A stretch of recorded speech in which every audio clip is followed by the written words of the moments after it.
Introduction. कल्पना करो एक ऐसी दुनिया की जहां पर ट्रेडिशनल 40 घंटे का वर्क वीक खत्म हो जाता है और उसकी जगह सिर्फ 4 घंटे काम करके भी आप वही फाइनेंशियल रिवॉर्ड्स पा सकते हैं, बल्कि शायद उससे भी ज्यादा। यह कंसेप्ट सिर्फ एक्साइटिंग ही नहीं बल्कि क्रांतिकारी भी है, जो हमें दिखाता है कि रिटायरमेंट तक की लंबी दौड़ के बजाय आप अभी से अपनी जिंदगी का मजा ले सकते हैं। यह सोच बहुत ही सपनों जैसी लगती है, शायद थोड़ी बहुत असंभव भी, एक मिराज की तरह जो दिखाई तो देता है पर कभी हाथ नहीं आता।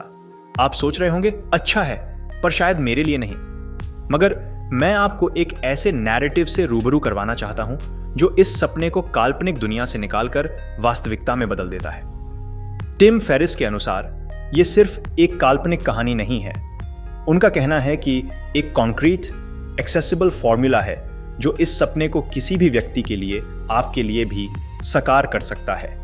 तो अगर आप स्टेटस क्वो को चैलेंज करने के लिए तैयार हैं और अपने लिए एक नई रियलिटी गढ़ने के लिए उत्सुक हैं तो अपनी स्लीव्स ऊपर करो। हम वो ट्रेडिशनल 40 आवर्स को एक रोमांचक 4 घंटे की जर्नी में बदलने वाले हैं। इस एनलाइटनिंग एक्सप्लोरेशन में आप सिर्फ एक पैसिव ऑब्जर्वर नहीं हैं, आप एक एक्टिव पार्टिसिपेंट हैं जो वर्क और लाइफ को रीडिफाइन करने वाले सीक्रेट्स को अनलॉक करने के लिए तैयार हैं। आप सीखेंगे 80-20 प्रिंसिपल का जादू और कैसे इसका इस्तेमाल करके आप अपनी प्रोडक्टिविटी और सफलता को रेडिकल तरीके से बदल सकते हैं। पैसिव इनकम स्ट्रीम को कैसे कल्टीवेट किया जाए जो आपके सोए हुए भी आपके पास आए। अपने म्यूज को कैसे ढूंढे, वो स्पार्क ऑफ इंस्पिरेशन जो आपको अनटैप्ड अपॉर्चुनिटीज और प्रॉस्पेरिटी की तरफ ले जाएगा। तैयार हो जाइए, क्योंकि ये सिर्फ एक लेसन नहीं बल्कि एक लाइफस्टाइल रेवोल्यूशन की गेटवे है। आपका स्वागत है एक ऐसी दुनिया में जहां वर्क और लाइफ बैलेंस सिर्फ एक बज़वर्ड नहीं, ये आपका नया रियलिटी है। चलिए इस जर्नी पर साथ चलते हैं और एक बार अनथिंकेबल समझे गए 4 आवर वर्क वीक को आपकी रोजमर्रा की जिंदगी में बदलते हैं। इस जर्नी में आप ये सीखेंगे 40 घंटे के वर्क वीक को कैसे खत्म करें और 4 आवर वर्क वीक को अपनाएं। 80-20 प्रिंसिपल का इस्तेमाल करके अपनी प्रोडक्टिविटी और सफलता को कैसे रेडिकल तरीके से बदलें। पैसिव इनकम स्ट्रीम्स को कैसे क्रिएट करें जो आपको सोते हुए भी पैसा कमाने में मदद करें। अपने म्यूज को कैसे ढूंढें और अपनी क्रिएटिविटी को अनलॉक करें। वर्क और लाइफ बैलेंस को कैसे अचीव करें और एक फुलफिलिंग लाइफ जिएं। ये जर्नी आसान नहीं होगी, लेकिन ये डेफिनेटली पॉसिबल है। अगर आप तैयार हैं तो चलिए शुरू करते हैं। Wealth for new rich. तो तुम 40 घंटे एक हफ्ते में काम करते हो, शायद उससे भी ज्यादा, हमेशा थके हुए, हमेशा स्ट्रेस्ड। अगर हो सके तो इस डेली ग्राइंड से निकलने के लिए कुछ भी करोगे, पर लगता है जैसे तुम नहीं कर सकते। जॉब में फंस गए हो, जॉब की जरूरत है तुम्हें, पर एक रेसिपी है इस 9 to 5 से निकलने की, एक फॉर्मूला है, और बस यही चीज हम एक्सप्लोर करेंगे। लेकिन फॉर्मूला पे जाने से पहले चलो बात करते हैं तुम कहां भाग रहे हो और ऑथर ने वहां कैसे पहुंचा। गोल है न्यू रिच बनना। न्यू रिच एक सबकल्चर है जो मोबिलिटी और फाइनेंशियल फ्रीडम से कैरेक्टराइज होती है। इन्हें कुछ नहीं बांध सकता। वो डिसाइड करते हैं कि कहां जाना है, क्या करना है। उन्होंने रियलाइज किया है कि अपने सपने जीने का, अपनी जिंदगी सच में जीने का सही समय अभी है। पर तुम ये कैसे करोगे? अपने सपने कैसे जियोगे? अपनी जिंदगी को पूरी तरह से कैसे जियोगे अभी?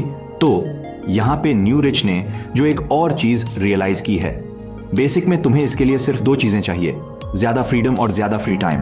देखो, ज्यादातर लोग जो मिलियनेयर्स के साथ एसोसिएट करते हैं, एक्सटेंसिव ट्रैवल्स, एक्सट्रावेगेंट हॉबीज, शायद एक बटलर, ये सब एसेंशियली 2 चीजों तक सीमित है, ज्यादा फ्रीडम और ज्यादा फ्री टाइम। और तुम्हें इन दोनों चीजों की जरूरत नहीं है बैंक अकाउंट में मिलियंस ऑफ डॉलर्स होने की। तो गोल यही है, ज्यादा फ्रीडम पाना, ज्यादा फ्री टाइम पाना और न्यू रिच में शामिल हो जाना। ऑथर को ये दोनों चीजें किसी तरह से एक्सीडेंट में मिली थी 2004 में, शायद एक सिचुएशन में जो तुम्हारी तरह ही थी। ओवरवर्क था, एग्जॉस्टेड था, इतना ओवरवर्क्ड और एग्जॉस्टेड कि बर्नआउट हो गया था और ब्रेक लेना पड़ा। पर यह ब्रेक एक ब्लेसिंग साबित हुआ। अपने टाइम ऑफ के दौरान उसने दुनिया का सफर किया और रियलाइज किया कि वो जहां से भी हो एक प्रॉफिटेबल बिजनेस चला सकता है, और वो भी मिनिमल एफर्ट के साथ। और बस ऐसे ही वो न्यू रिच की रैंक्स में शामिल हो गया। ये जादू जैसा लगता है पर नहीं है। याद रखना, अगर तुम एक लग्जूरियस लाइफ जीना चाहते हो तो तुम्हें सिर्फ 2 चीजें चाहिए, ज्यादा फ्रीडम और ज्यादा फ्री टाइम। ये दोनों प्रीरेक्विजिट्स हैं किसी भी चीज को करने की एबिलिटी के लिए, जब चाहे तब करने की और जहां से चाहे वहां से करने की। और इनमें से कोई भी स्टैंडर्ड 40 आवर वीक काम करके नहीं मिल सकता। तो चलो उस फॉर्मूला की तरफ बढ़ते हैं। वो फॉर्मूला जो तुम्हें जितनी फ्रीडम और फ्री टाइम चाहिए सब कुछ दे सकता है। Redefine wealth and happiness formula को डील फॉर्मूला कहा जाता है और इसका मतलब है डेफिनेशन, एलिमिनेशन, ऑटोमेशन, लिबरेशन। चलो शुरू करते हैं। डी से डेफिनेशन। शायद तुमने नोटिस किया होगा, हमने कुछ नए डेफिनेशंस बनाना शुरू कर दिए हैं। हम वेल्थ को रीडिफाइन करने लगे हैं। याद रखो, मिलियनर की तरह जिंदगी जीना का मतलब ये नहीं है कि बैंक में मिलियंस हो। इसका मतलब है वो सब करना जो मिलियनर्स करते हैं। असल में अमीर होना सिर्फ बहुत सारा पैसा होना नहीं है, यह है उन चीज़ों को कर पाने की क्षमता जो पैसे वाले लोग करते हैं, जैसे किसी खूबसूरत ट्रॉपिकल आइलैंड पर महीने बिताना, या जब मन करे स्काई डाइविंग करना, या फिर बस अपने परिवार के साथ ज़्यादा समय बिताना। तो वेल्थ का मतलब है एक्टिविटीज़। तुम जो करना चाहते हो वो कर पाने की तुम्हारी क्षमता। ये फ्रीडम और फ्री टाइम के बारे में है। जितने पैसे तुमने इकट्ठे किए हैं उसकी मात्रा नहीं। एक और शब्द जो तुम्हें रीडिफाइन करना है वो है हैप्पीनेस। ज्यादातर लोग कहेंगे उनकी जिंदगी का गोल है खुश रहना, पर हैप्पीनेस का मतलब क्या है? वेल, ऑथर के अनुसार हैप्पीनेस का ऑपोजिट सैडनेस नहीं, बोर्डम है। तो हैप्पीनेस का सबसे अच्छा डेफिनेशन एक्साइटमेंट है। सच में खुश रहने के लिए तुम्हें अपना समय उन चीजों को करने में देना चाहिए जो तुम्हें एक्साइट करते हैं। ऑथर के लिए इसका मतलब था ट्रैवल करना, एक किक बॉक्सिंग चैंपियन बनना और टैंगो में ई की वर्ल्ड रिकॉर्ड सेट करना। तुम्हारे लिए इसका मतलब बिल्कुल अलग हो सकता है, पर पॉइंट ये है, एक घर खरीदना, एक ही इंप्रेसिव जॉब टाइटल होना, बैंक में मिलियंस के साथ रिटायर होना। अगर तुम्हें अपनी जिंदगी के साथ जो कर रहे हो उससे एक्साइटमेंट नहीं मिल रही तो ये तुम्हें खुशी नहीं देगा। क्योंकि हैप्पीनेस कोई दूर का गोल नहीं है, कुछ ऐसा नहीं जो सिर्फ तभी पूरा एक्सपीरियंस किया जाए जब पास पर्याप्त पैसा या चीजें हों। और चूंकि वेल्थ सिर्फ बेड पाइल्स ऑफ कैश के बारे में नहीं है, सवाल ये नहीं है कि तुम जितना संभव हो उतना कैसे कमाए, बल्कि ये है कि तुम जितना संभव हो उतना समय फ्री अप कैसे करो, समय जिसमें तुम वो सब कुछ कर सको जो तुम्हें एक्साइट करता है। यहां पे डील फॉर्मूला का ई आता है, एलिमिनेशन। Lesson, saving time. ठीक है दोस्तों, अब एलिमिनेशन की बारी है। अगर आप ऑथर की तरह हैं तो शायद आपका 80% काम आउटपुट सिर्फ 20% मेहनत से आता है। इस प्रिंसिपल को 80-20 प्रिंसिपल कहते हैं और काम पर शायद आपने इसे नोटिस नहीं किया होगा, क्योंकि यह स्टैंडर्ड 8 आवर वर्क डे के पीछे छुपा हुआ है। ज्यादातर एम्प्लॉयज को 8 घंटे काम करना पड़ता है और इसलिए प्रोडक्टिविटी पर ध्यान देने के बजाय वे एक्टिविटी पर जोर देते हैं। वे अपने इनबॉक्स को ऑर्गेनाइज करते हैं, अपने फोन के साथ फट्स करते हैं, क्यूबिकल से क्यूबिकल तक सेल्फ इंपोर्टेंटली चलते हैं, और जो पर्सन सबसे ज्यादा बिजी दिखता है उसे अक्सर रेज मिलता है, क्योंकि ज्यादातर कंपनीज में काम पर बिताया गया समय ही परफॉर्मेंस का एकमात्र यार्डस्टिक होता है। लेकिन उस एक्टिविटी का लगभग 80% बेकार है। काम पर बहुत ज्यादा समय बिताने का मतलब ये नहीं है कि आप सही काम कर रहे हैं या कि आप उन्हें अच्छे से कर रहे हैं। दरअसल उल्टा होता है। असल में हमें एक टास्क को कंप्लीट करने के लिए जितना ज्यादा समय मिलता है, हम उतना ही ज्यादा समय उस पर स्पेंड करते हैं। एक टेंडेंसी जो पार्किंसंस लॉ के नाम से जानी जाती है। तो अगर हमें अपने प्रोजेक्ट की फाइनल रिपोर्ट सबमिट करने के लिए 1 घंटा मिला है तो हम उससे 1 घंटे में खत्म कर देंगे। लेकिन अगर हमें पूरे दोपहर का समय मिला है तो हम पूरे 4 घंटे लेंगे। आपको करना यह है कि 20% टास्क्स को पिन पॉइंट और प्रायोरिटाइज करना है जो 80% रिजल्ट्स लाएंगे। और इसका मतलब है कि सभी टास्क्स और एक्टिविटीज को एलिमिनेट करना जो आपको अपने पर्सनल गोल्स के करीब नहीं लाते हैं। इन क्रूशियल टास्क्स को कैसे पहचानें? तो अपनी टू डू लिस्ट के हर टास्क को देखो और हर एक के लिए अपने आप से पूछो, अगर यह टास्क आज के दिन का अकेला कंप्लीट किया गया टास्क होता तो क्या मैं खुश होता? अगर जवाब न है तो फिर वो एलिमिनेशन के लिए ई की कैंडिडेट है। आपको खास तौर पर इंटरप्शंस पर ध्यान देना चाहिए। ऐसी चीजें जो आपको इंपॉर्टेंट टास्क्स को शुरू से अंत तक बिना रुके कंप्लीट करने से रोकती हैं। शायद सबसे कॉस्टली इंटरप्शंस में टाइम वेस्टर्स आते हैं। टाइम वेस्टर कोई भी काम होता है जो आप बिना नेगेटिव रैमिफिकेशंस के इग्नोर कर सकते हैं। सबसे आम टाइम वेस्टर्स हैं वेब सर्फिंग, अनइम्पोर्टेंट ईमेल्स का जवाब देना और फोन कॉल्स और मीटिंग्स कंडक्ट करना। सभी टाइम वेस्टर्स को और होना चाहिए एलिमिनेट करना चाहिए। लेकिन चलो कुछ टैक्टिक्स पर फोकस करते हैं, उनमें से एक को एलिमिनेट करने के लिए। ईमेल से छुटकारा पाने का एक अच्छा तरीका है कि दिन में 2 बार मैसेजेस पढ़ना और जवाब देना, एक बार दोपहर में और एक बार शाम को। अगर आप ये मैनेज कर सकते हैं तो फिर क्यों ना 1 या 2 कदम आगे बढ़े।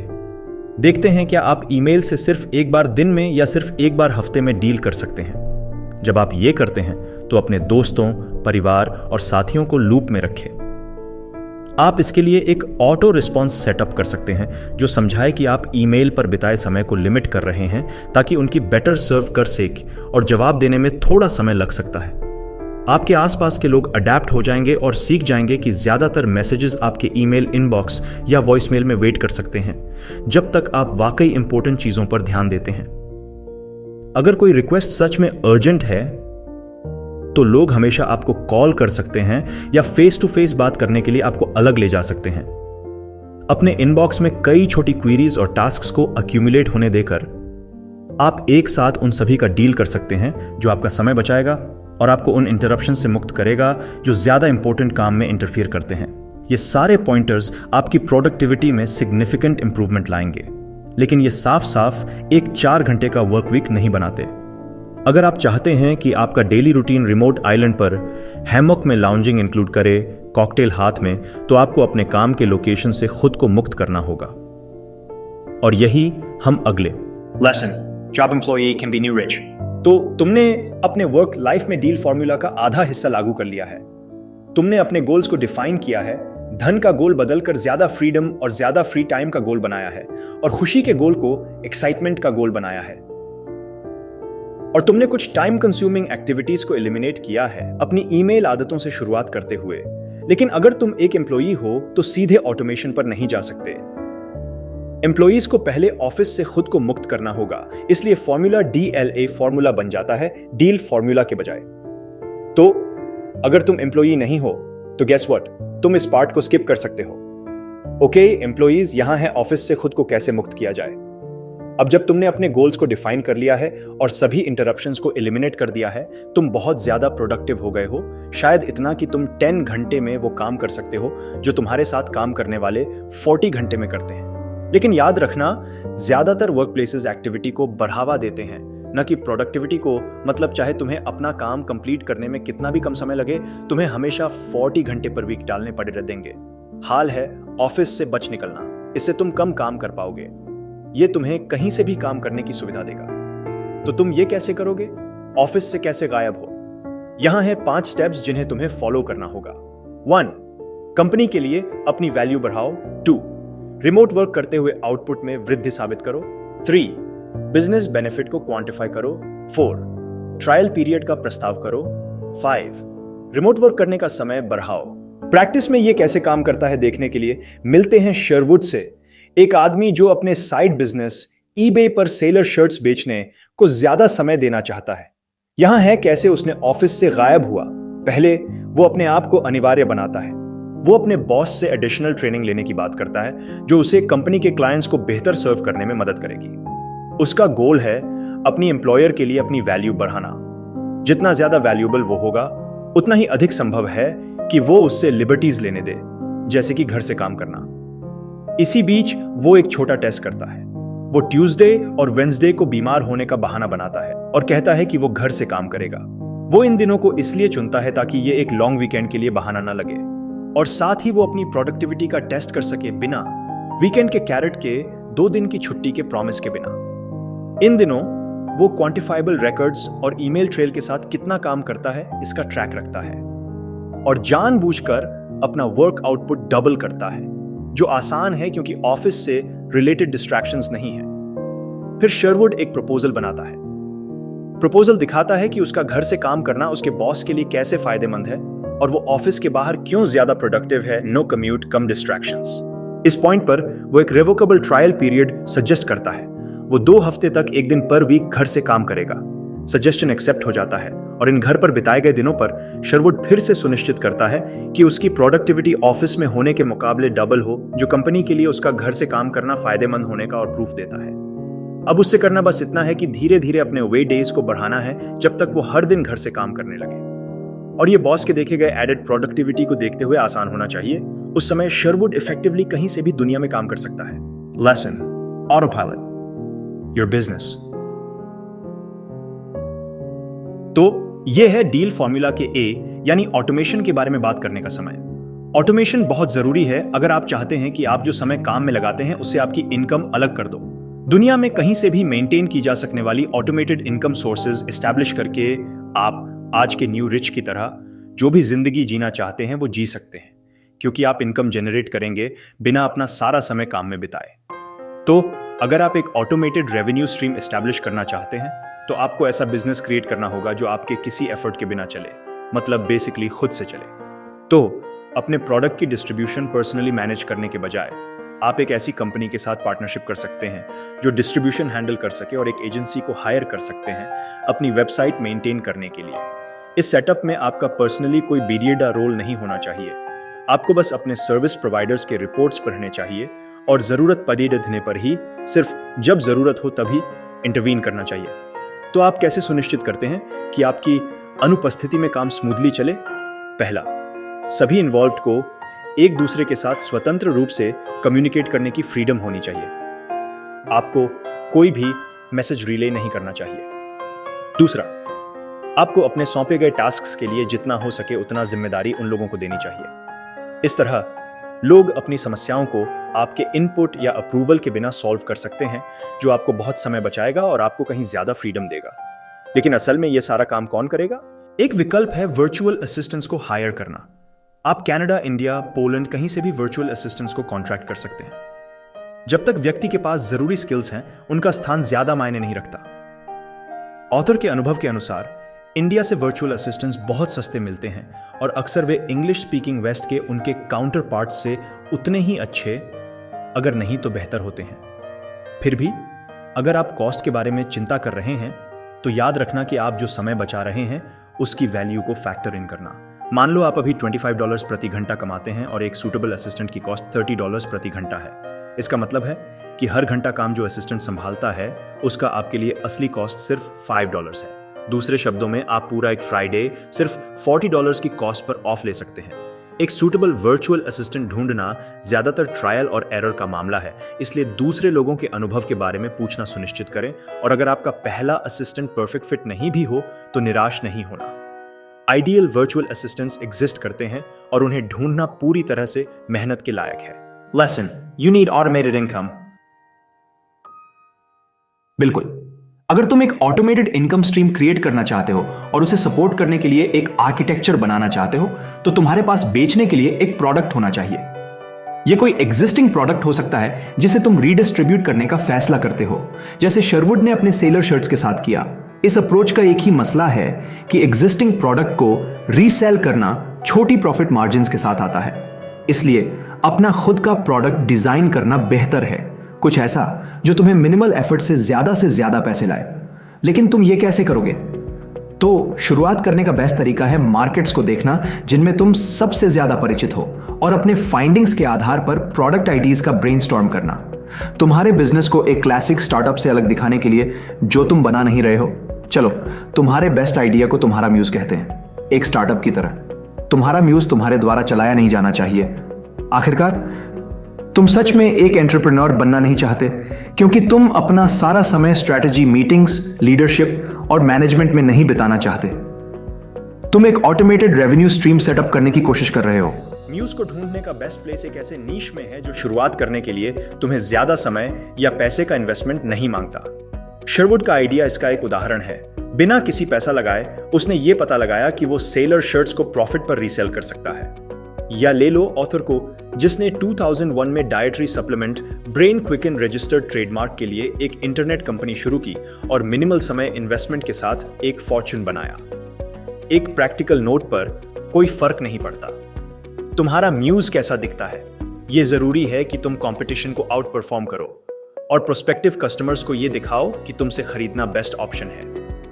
यह क्रेडिबिलिटी के इंडिकेटर्स प्राप्त करके किया जा सकता है, जैसे कि PhD।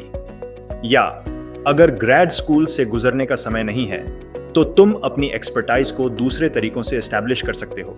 उदाहरण के लिए सेमिनार्स अटेंड करके या रेलेवेंट टेक्स्ट बुक्स और वेबसाइट्स की मदद से थॉरो रिसर्च कंडक्ट करके। तुम्हें सबसे बड़ा एक्सपर्ट बनने की जरूरत नहीं है, तुम्हें बस अपने कंपेटिटर्स को आउट परफॉर्म करना है और अपने कस्टमर्स को कन्विंस करना है। Lesson: Testing market. ओके, लेकिन तुम्हें कैसे पता चलेगा कि तुम्हारा प्रोडक्ट, तुम्हारा म्यूज कस्टमर्स को कन्विंस करेगा? वेल, सच में एक ही तरीका है इसका पता लगाने का। तुम्हें लोगों से इसे खरीदने के लिए कहना पड़े देगा। यह बेस्ट टेस्ट है, सच में एक ही टेस्ट है। तुम्हें हाइपोथेटिकल प्रोडक्ट को एक्चुअल कस्टमर्स को ऑफर करना पीड़े देगा और देखना होगा कि उनका रिएक्शन क्या है। चलिए एक सेकंड के लिए अपने शर्ट बेचने वाले दोस्त के पास वापस आते हैं, शेरवुड। शायद तुम सोच रहे हो कि शेरवुड ने कैसे पता लगाया कि उसका आइडिया प्रॉफिटेबल था। वेल, उसने अपनी पहली सेलर शर्ट खरीदने से पहले ईबे पर उन्हें ऑफर करना शुरू किया। जो कोई भी उसके ऑफर पर क्लिक करता था उसे बताया जाता था कि प्रोडक्ट सिर्फ बैक ऑर्डर पर ही अवेलेबल है। हान, ये एक झूठ था, लेकिन यह भी एक तरीका था शेरवुड के लिए असली डिमांड का सेंस पाने का। जब उसने जान लिया कितने शर्ट्स लाइकली बेचने वाले थे, उसने अपना पहला ऑर्डर दिया। फिर 12 शर्ट्स 5 दिनों में बेचने के बाद शेरवुड ने 24 शर्ट्स ऑर्डर की और उन्हें 12 दिनों में बेचा। उसने डिमांड पर करीब से नजर रखी और उसके सेल्स लगातार बढ़ते गए जब तक कि उसने अपनी दूसरी जॉब छोड़ देने का विचार नहीं कर लिया। या ले लो जोहाना को, एक योगा टीचर जो एक ग्रेट आइडिया के साथ आई थी म्यूजिक के लिए। उसने देखा कि और भी क्लाइंबिंग एंथुसियास्ट्स उसके क्लास में आने लगे थे और जब उसने रिसर्च की कि ऐसा कुछ पहले से एग्जिस्ट करता है या नहीं और पता चला कि नहीं, तो उसने क्लाइंबर्स के लिए एक स्पेशल योगा कोर्स के साथ एक डीवीडी बनाने का फैसला किया। उसने अपने स्टूडेंट्स के टेस्टिमोनियल्स के साथ एक वेबसाइट सेटअप की और गूगल एडवर्ड्स के जरिए मल्टीपल एडीज चलाए और क्लिक और कन्वर्जन रेट्स को एनालाइज करके वो बेहतर तौर पर डिमांड का अंदाजा लगाने में सक्षम हुई और डिटरमिन कर पाई कि कौन से सर्च टर्म्स बेस्ट काम करते हैं। जब उसने ये सारी इंफॉर्मेशन कलेक्ट कर ली और रिलेटिवली श्योर हो गई कि उसका म्यूज सक्सेस होगा, उसने डीवीडी को प्रोड्यूस किया और डिस्ट्रीब्यूटिंग शुरू की और सेल्स एक्सपेक्टेड से बेटर थी। पहले वीक में उसने इनिशियल प्रोडक्शन कॉस्ट्स वापस कमा लिए, साथ ही टेस्टिंग पर खर्च किए गए $250 भी। अब वो हर हफ्ते 10 डीवीडीज बेच रही है, $750 के प्रॉफिट पर। एक पहले म्यूज के लिए बुरा नहीं। Lesson: premium price with big promise.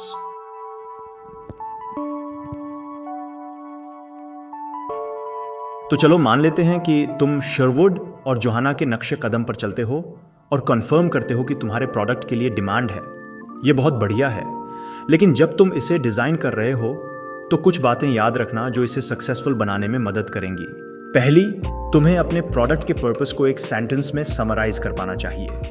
जब एप्पल ने 2001 में आईपॉड लॉन्च किया था तो हर किसी को तुरंत पता चल गया था कि ये किस लिए है, thanks to the accompanying slogan 1000 songs in your pocket।